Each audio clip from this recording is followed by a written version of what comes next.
So, how do you deal with that ongoing chatter in your head?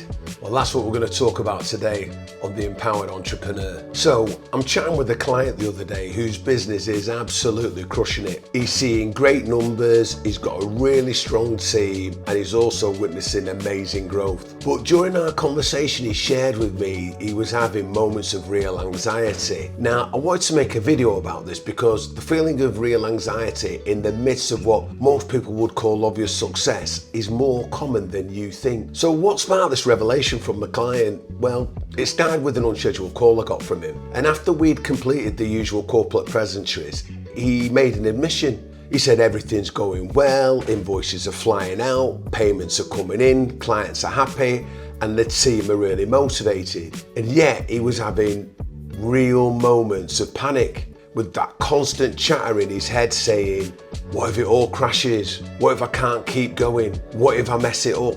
Now, here's the thing, and if we're brutally honest, we've all had moments like this, when things are going really well from the outside, but your mind starts whispering worst case scenarios.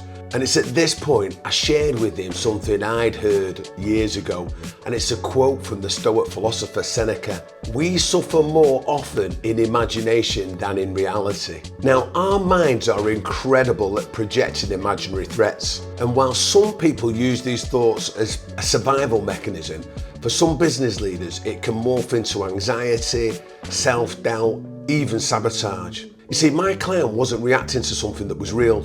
Nothing had really changed, there was no real crisis, but the mind doesn't always wait for evidence. It creates a movie and then makes you feel like it's already happening. Now here's the thing, Seneca's quote gave him a powerful pause for thought, a moment to zoom out and realise and tell himself, wait, this isn't real, this is just stuff that's going on in my head, and I don't have to believe it if I don't want to. I challenged him to consider this. What happens if you move those anxieties from signs of failure into signs that you just really care and that you're playing on a bigger field, that your mind is stretching you to keep up with your business's growth?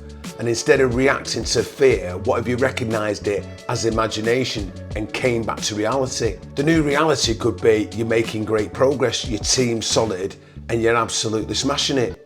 And let that be the anchor rather than what ifs. So if you're having one of these moments of anxiety, even in the middle of success, remember this, you're not broken, you're just imagining something that isn't real, and that's okay. Just don't build your decisions around the movie that's playing in your head. Come back to what is true.